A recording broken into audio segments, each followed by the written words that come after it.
तो आज का टॉपिक है ऑस्मोटिक प्रेशर। ये चौथी क्वालिटेटिव प्रॉपर्टी है हमारी। तो ऑस्मोटिक प्रेशर समझने से पहले हम देखते हैं कि ऑस्मोसिस क्या होता है। ठीक है, तो द मूवमेंट ऑफ मॉलिक्यूल्स या पार्टिकल्स, ठीक है, मॉलिक्यूल्स या पार्टिकल्स का जो मूवमेंट होता है किस चीज के, गैस, मॉलिक्यूल्स ऑफ गैस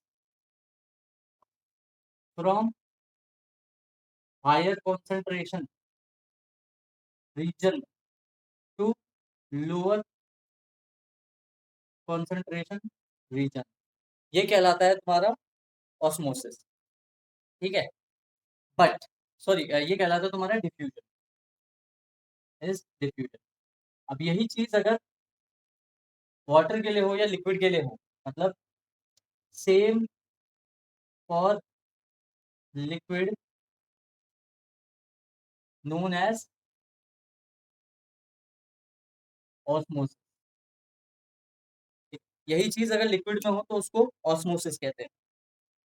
और इसी का उल्टा रिवर्स ऑस्मोसिस होता है जो घरों में लगा होता है, RO system.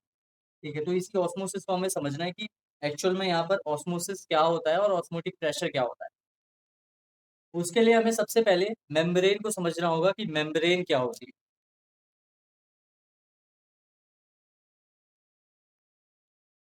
So what is membrane?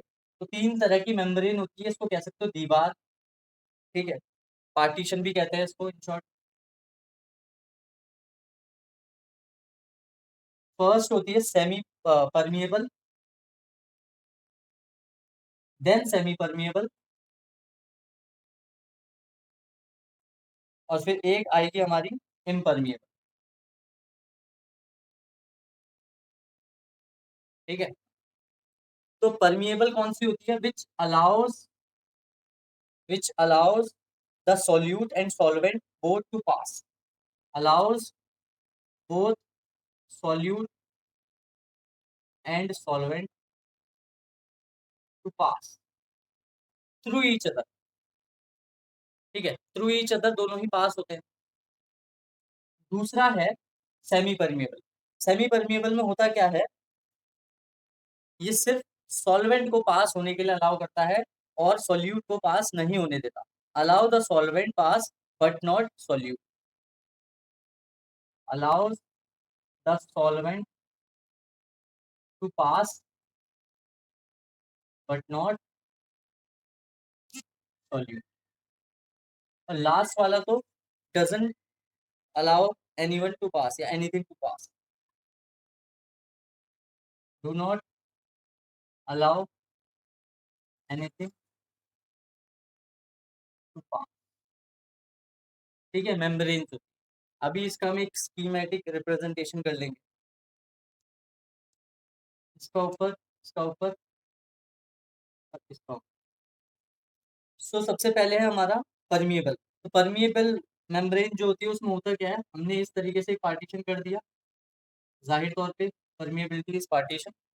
अब क्योंकि ये हमारा परमिएबल है तो इसमें ए करके कुछ है और इसमें बी करके कुछ है। ठीक है, यहाँ पर कुछ ए और यहाँ पर कुछ बी। तो इस तरीके से ए जो है वो सॉल्यूट है और बी हमारा सॉल्वेंट है, या बी सॉल्यूट है, ए सॉल्वेंट है, इट डजेंट मैटर। बट दोनों ही एक दूसरे से पास होंगे, क्यों? क्योंकि ये जो होल है ना, ये जो छेद है, ये काफी बड़े हैं और ये इतने बड़े हैं कि enough to so that both solute and solvent can pass through this membrane. ठीक है, तो ये होता है हमारा परमिएबल। ठीक है, जो परमिट करता है सॉल्यूट और सॉल्वेंट को पास होने के लिए। नेक्स्ट,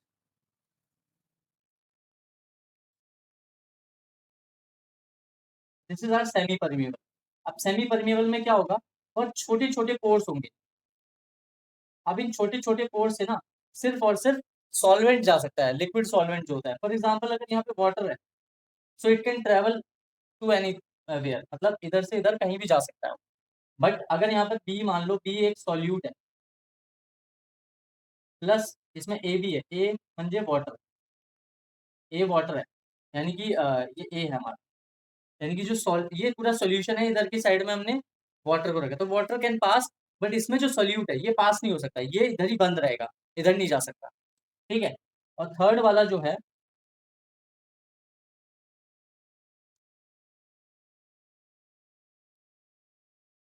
इसमें कोई पोर्स नहीं होते, ये इस तरीके से बंद होता है। तो जो इस साइड है वो इसी साइड रहेगा, जो इस साइड है वो इसी साइड रहेगा। मतलब इसमें तो पास हो सकता है, बट इसके अंदर जैसे अगर इधर वाटर है और इधर सॉल्यूट है, सॉल्यूट प्लस वाटर, तो ये इसी साइड रहेंगे, ये इधर नहीं जा सकता, वाटर भी नहीं जा सकता। ठीक है ना, ना ये इधर जाएगा ना ये इधर जाएगा, क्रॉस, दोनों ही चीजें इंटरलिंक नहीं हो सकती। ठीक है, तो ये तीनों के पीछे का कॉन्सेप्ट है। अब ऑस्मोसिस किसको कहते हैं वो समझते हैं। अब नेक्स्ट है हमारा ऑस्मोसिस। तो ऑस्मोसिस में हम कुछ एक्सपेरिमेंट्स लेंगे और उसके बेस पे समझेंगे कि ऑस्मोसिस होता क्या है। सबसे पहला एक्सपेरिमेंट है परमिएबिलिटी का। अब देखो, इतना तो समझ आ ही गया होगा कि ऑस्मोसिस या तो परमिएबल से होगा या सेमी परमिएबल से होगा, इम्परमिएबल से ऑस्मोसिस नहीं हो सकता। तो दिस इज परमिएबल। अब परमिएबल है तो इधर से इधर पास ऑन हो सकती है चीजें। तो इस साइड प्योर वाटर है, इस साइड वाटर है, ठीक है, एंड इस साइड क्या है, वाटर के साथ साथ सम अमाउंट ऑफ सॉल्यूट भी है। लेट सपोज यहां पर 100 ग्राम का यूरिया है विद वाटर, बेसिकली एक सोल्यूशन है। अब इस साइड होगा क्या, ये जो यूरिया है ना ये 100 ग्राम है, ये इधर से इधर इजीली ट्रेवल कर सकता है, सेम वाटर भी। This is for permeable. Impermeable के केस में होगा क्या, अगर इधर वाटर है तो ये बिल्कुल ही ब्लॉकेड है, यहां पर ब्लॉक हो रखा है, और इधर का जो यूरिया है, यूरिया सॉल्यूशन है, वो नहीं जा सकता बेसिकली इधर, ना ये इधर आ सकता है ना ये उधर जा सकता है। ठीक है, दूसरे एक्सपेरिमेंट में हम क्या करेंगे, सॉरी ये थर्ड है, this is third, this second experiment. Third one is for, this is for semi permeable. ये इम्परमिएबल के लिए है, सेमी परमिएबल के लिए छोटे छोटे छोटे छोटे पोर्स होंगे इसके अंदर। अब इस साइड तो है अगेन प्योर वाटर, इस साइड 100 ग्राम का यूरिया, यूरिया सॉल्यूशन। ठीक है, अब ये यूरिया ट्रांसफर हो पाएगा क्या, नहीं, यूरिया अभी भी नहीं जा पाएगा। क्यों, क्योंकि यूरिया एक सॉल्यूट है ना, सॉलिड सॉल्यूट है।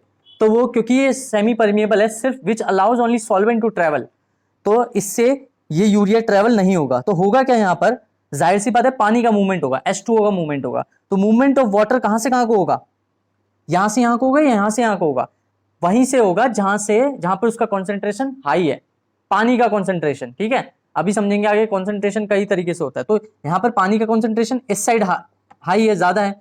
तो हमने क्या पढ़ा है ऑस्मोसिस में, कॉन्सेंट्रेशन हायर से लोअर पे होता है। ठीक है, जहां पे पानी का ज्यादा होगा, जहां पे पर्टिकुलर सब्सटेंस का ज्यादा होगा, तो उसका कम की तरफ में ट्रेवल होना शुरू हो जाएगा in the semi permeable membrane. तो क्या लिखोगे ऑस्मोसिस के लिए, इसमें क्या आएगा, मूवमेंट ऑफ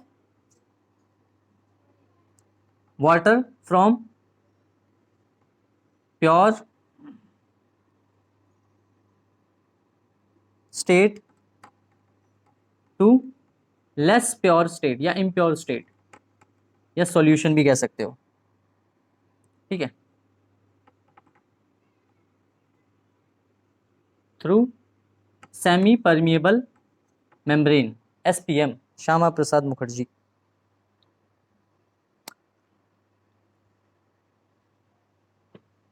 ठीक है, ये इसका A पार्ट ले लो, इसमें फिर हम B पार्ट करेंगे।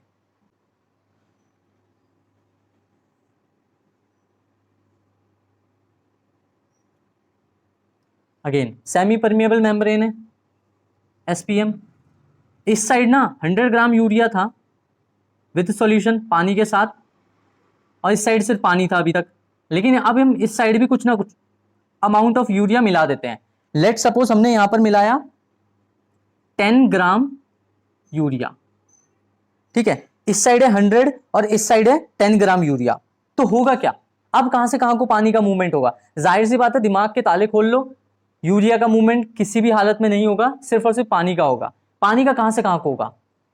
विच इज जहां पर यूरिया का अमाउंट कम है वहां से जहां पर यूरिया का अमाउंट ज्यादा है वहां की तरफ इसका मूवमेंट होगा। अभी हम इसके पीछे का मैकेनिज्म भी देख लेंगे, बट क्योंकि यहां पर पानी का अमाउंट ज्यादा है एज कंपेयर टू दिस, क्योंकि यहां पर यूरिया है, यहां पर यूरिया कम है, यहां पर यूरिया ज्यादा है, तो यहां पर पानी का अमाउंट ज्यादा है। ठीक है, तो पानी का अमाउंट जहां से ज्यादा है वहां से कम की तरफ में होगा, क्योंकि प्रेशर उधर का हाई होगा ना, प्रेशर हाई होता है तो उसकी वजह से वो लो प्रेशर की तरफ जाता है ना। अभी हम इसको भी देखेंगे कैसे।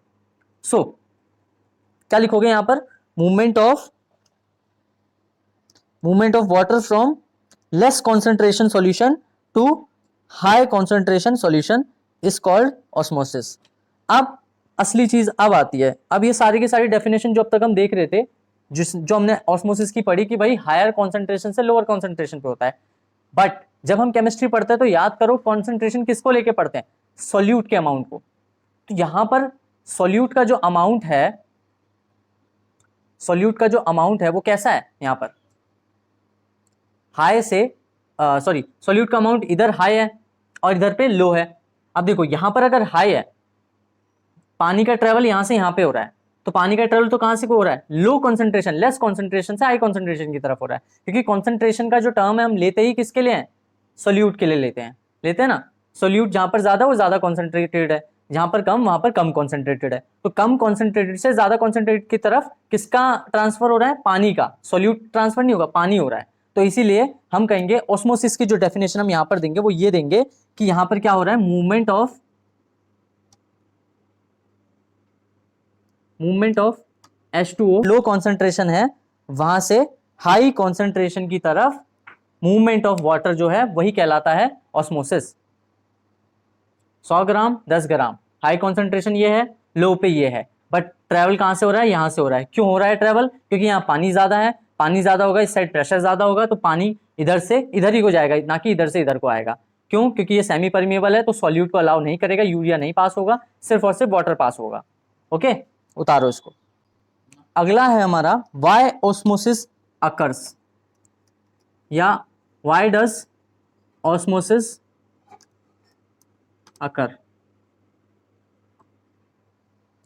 क्यों होता है ऑस्मोसिस, क्या रीजन है इसके पीछे, तो वो है अगला हमारा टॉपिक। अब इसमें हम क्या करेंगे, एक एक करके अगेन छोटा सा एक्सपेरिमेंट देखेंगे। Learning chemistry through experiments is the best possible way. ये है तुम्हारा फर्स्ट, ये है तुम्हारा सेकंड हाफ। ठीक है, सेमी परमिएबल मेम्ब्रेन है एसपीएम। अब इस साइड है अभी वाटर बहुत ज्यादा, इस साइड भी वाटर होगा क्या? ये इधर से उधर इजीली पास ऑन होते रहेंगे। ठीक है, मान लो इस साइड से प्रेशर लग रहा है 10 एटीएम का वाटर की तरफ से, तो इस साइड से भी प्रेशर कितना लगेगा?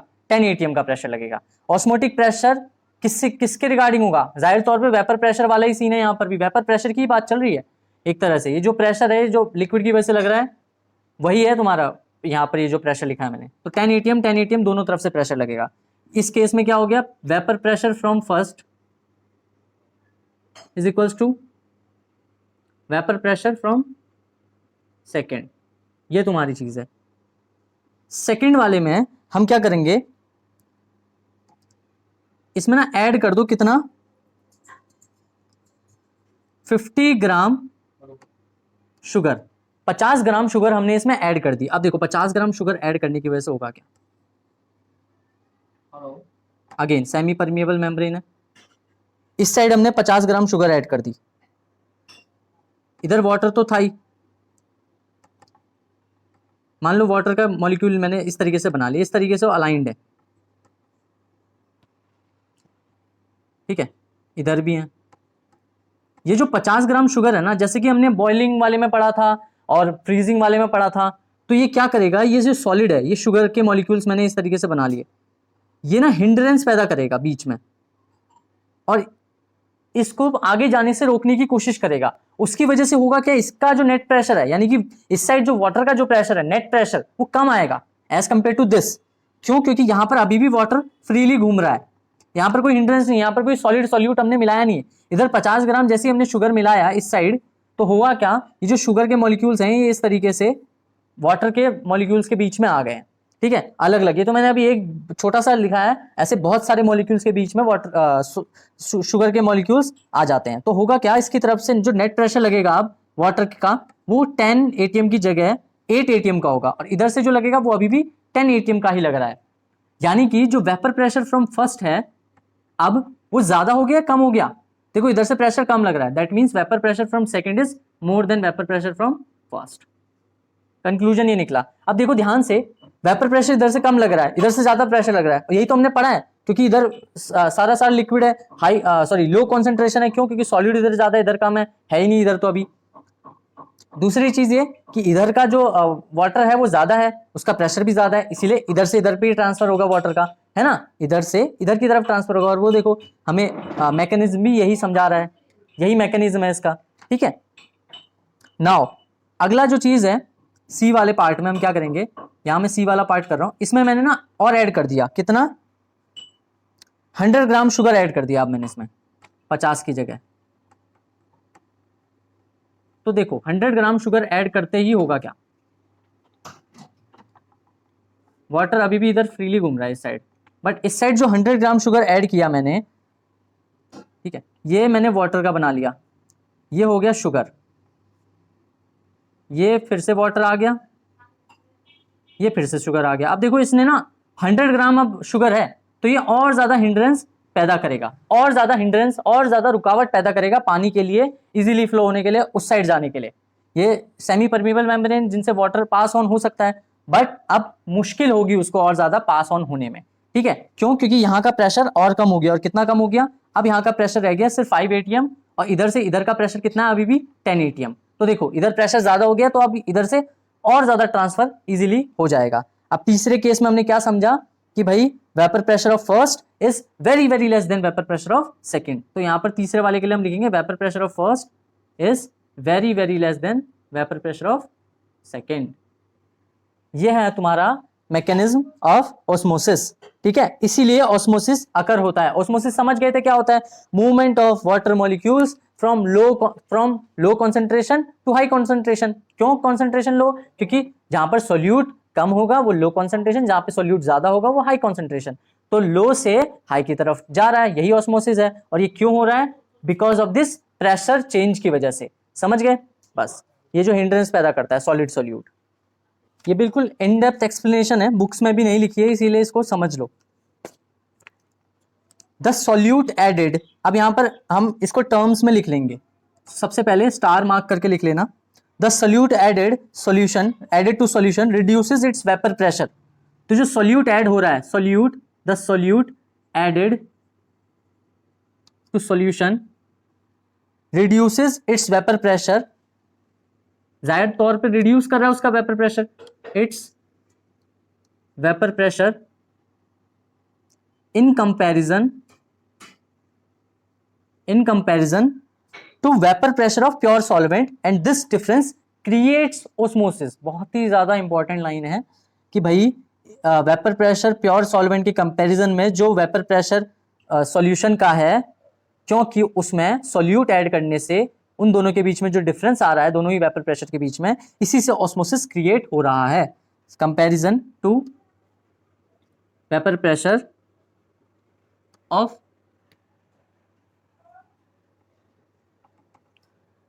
Pure solvent and this difference create osmosis.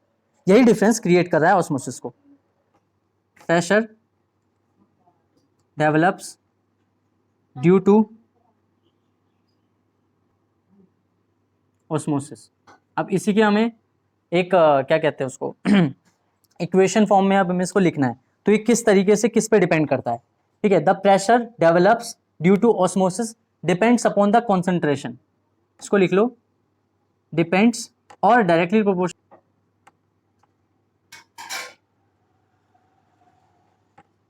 Of solute, इस पे डिपेंड करता है। ठीक है ना, pressure develops due to osmosis, ठीक है, थ्रू एसपीएम भी लिख सकते हो यहां पर, थ्रू सेमी परमिएबल मेम्ब्रेन।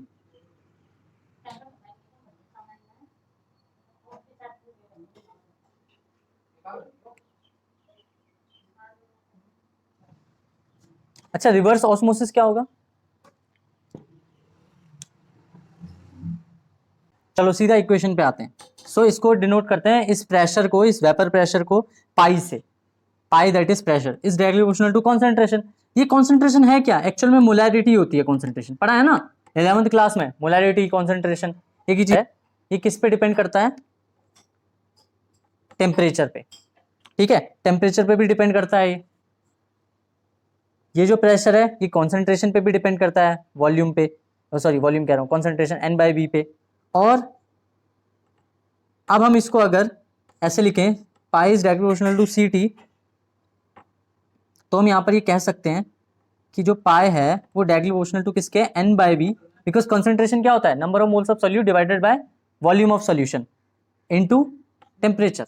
इसके डायरेक्टली प्रोपोर्शनल होगा। प्रोपोर्शनैलिटी को हटाने के लिए हम कोई कांस्टेंट लगाएंगे, तो कांस्टेंट क्या होगा? वो यहाँ पर R होगा, ठीक है। R क्या होता है? R इज गैस कांस्टेंट, तो ये आएगा RCT, या फिर हम इसको ऐसे लिख सकते हैं, बहुत ही सिंपल से, जुबान पे भी आ जाता है, pi is equals to CRT। ये जो R है ये है गैस कांस्टेंट, इसकी अलग अलग वैल्यूज हमें पता होनी चाहिए। वैसे तो मिली भी होगी क्वेश्चंस में, बट पता करने में कोई दिक्कत नहीं है। So pi is equals to N/V RT। ये जो N/V है इसको भी हम ऐसे लिख सकते हैं, V into pi is equals to NRT। देखो PV इक्वल्स टू NRT दिख रहा है किसी को? यहाँ पर लग रहा है ना PV इक्वल्स टू NRT, वही तो है ये, और क्या है? Gas equation, ideal gas equation. अच्छा, pi into V is equals to WB upon में MB। ये क्या है? Number of moles of solute N, तो N को हमने चेंज कर दिया WB बाय MB में। This is given mass and this is molar mass into RT। अब यहां से तुम इसका जो जनरल हमारा मुद्दा होता है, वैसे तो ये हमारी इक्वेशन कंप्लीट है, बट हम इसको ऐसे भी लिख सकते हैं, MB is equals to WB RT by pi into V। क्यों ऐसा? क्योंकि भाई जनरली हमें क्वेश्चंस में 75% क्वेश्चंस में हमें मोलर मास पूछ रहा होता है, तो हम इसीलिए एक इक्वेशन ऐसे ही बना लेते हैं कि भाई इजी होता है सॉल्व करने के लिए, इसीलिए मैंने बताया। अच्छा, यहां पर मुझे ना तुम्हें 3 चीजें बतानी है। इसको कहते हैं आइसोटोनिक, हाइपरटोनिक और हाइपोटोनिक सॉल्यूशन। देखो आइसोटोनिक सॉल्यूशन कैसे होंगे? आइसोटोनिक सॉल्यूशन ऐसे होंगे, देखो मैं यहां पे बताता हूं। फर्स्ट आइसोटोनिक, लिख लेना आइसोटोनिक। ये तुम्हारे पास कोई सॉल्यूशन है, इधर भी 10 ग्राम कोई चीज हो, इधर भी 10 ग्राम कोई चीज हो, और कुछ भी हो, तो दोनों साइड अगर सेम अमाउंट है तो उसको कहते हैं हम आइसोटोनिक। क्लियर? इस साइड जनरली सॉल्यूशन रखते हैं, इस साइड जनरली प्योर चीज रखते हैं, बट इधर इस केस में मान लो कि दोनों साइड ही सॉल्यूशन है, और इधर भी 10 ग्राम है, इधर भी 10 ग्राम है, तो ये आइसोटोनिक सॉल्यूशन होगा, ठीक है। सेकंड है हाइपरटोनिक। अब इसको ऐसे समझ सकते हैं, मान लो ये सेल है, ठीक है, अगर इस सेल में अगर इस सेल के अंदर मान लो बहुत सारा पानी है, और ये सेल रिलीज कर रहा है बाहर की तरफ, यानी कि अंदर से बाहर की तरफ कर रहा है, यानी कि हाइपर हो गया, बहुत ज्यादा हो गया उसके अंदर पानी, तभी तो उसने रिलीज किया, तो ऐसे कंडीशन में वो हाइपरटोनिक कहलाएगा। और अगर बाहर से अंदर की तरफ पानी आ रहा है, बाहर से अंदर की तरफ, ठीक है, बाहर से अंदर की तरफ आ रहा है, दैट मीन्स कि वो फूल गया है, तो वो हाइपोटोनिक हो गया, ठीक है। यहां कह लो आउट टू इन, और इधर कह लो इन टू आउट। क्लियर है? आउट टू इन और इधर इन टू आउट, अंदर से बाहर की तरफ, बेसिकली श्रिंक हो जाना या फिर मुरझा जाना। किशमिश होता है ना, किशमिश का वही लॉजिक होता है, हाइपरटोनिक वाला।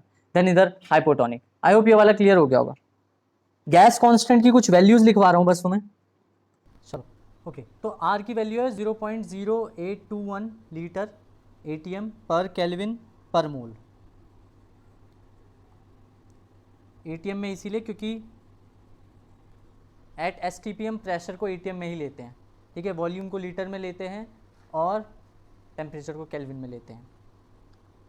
दूसरी आर की वैल्यू आएगी, ये दो वैल्यूज़ काफ़ी इंपॉर्टेंट हैं, बार डेसीमीटर क्यूब, वॉल्यूम की एक यूनिट है, पर केल्विन पर मोल। दो और यूनिट हैं, सॉरी दो और वैल्यूज़ हैं, जूल और कैलोरी में,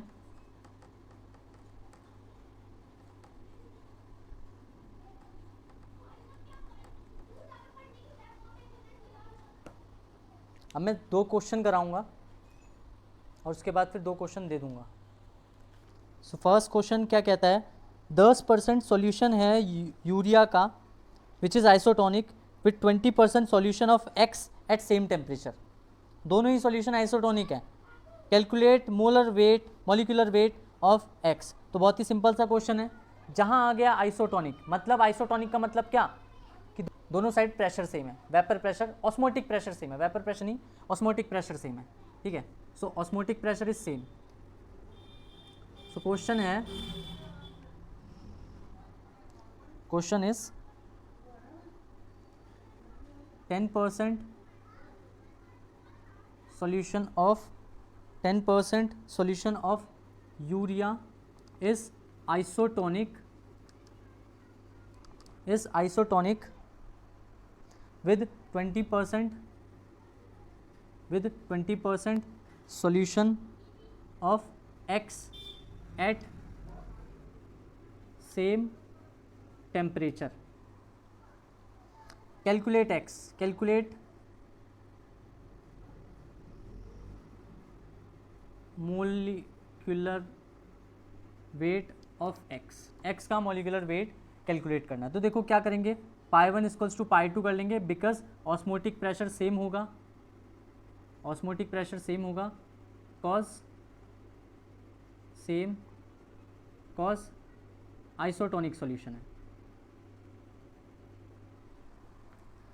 ठीक है। सो यहाँ पर आएगा C R T equals to C R T. देखो आर और टी टी तो सेम है दोनों में, C1 C2। यहाँ पर कॉन्सेंट्रेशन में फ़र्क है, ठीक है, क्योंकि दोनों ही अलग अलग चीज़ हैं, एक यूरिया है और दूसरा हमें पता नहीं है। सो हम जब इसको निकालेंगे तो यहाँ आएगा N1 बाय, देखो R से R कटा, T से T कटा, ठीक है, C1 by C2 that means N1 by V is equals to N2 by V। V क्यों सेम है, क्योंकि आइसोटोनिक है तो वॉल्यूम भी सेम होगा, V से V कट गया, N1 equals to N2, N1 equals to N2 that is, अगर मैं इसको ऐसे लिखूँ WB by MB, W1 by M1 is equals to W2 by M2। अब W1 क्या है, देखो W1 10% of solution of urea, यानी कि 10% मास परसेंटेज वाला, तो ये हो गया 10 gram divided by M1। Urea का कितना मोलर मास होता है, यूरिया का मोलर मास होता है 60, ठीक है, इज इक्वल्स टू W2 पता है, हाँ पता है, 20 ग्राम 20% डिवाइडेड बाय x, है ना, ये x का ही तो निकालना है। सो ये आएगा M2 बेसिकली x का कटा 120 ग्राम पर मोल, यू कैन राइट इट। सो ये तुम्हारा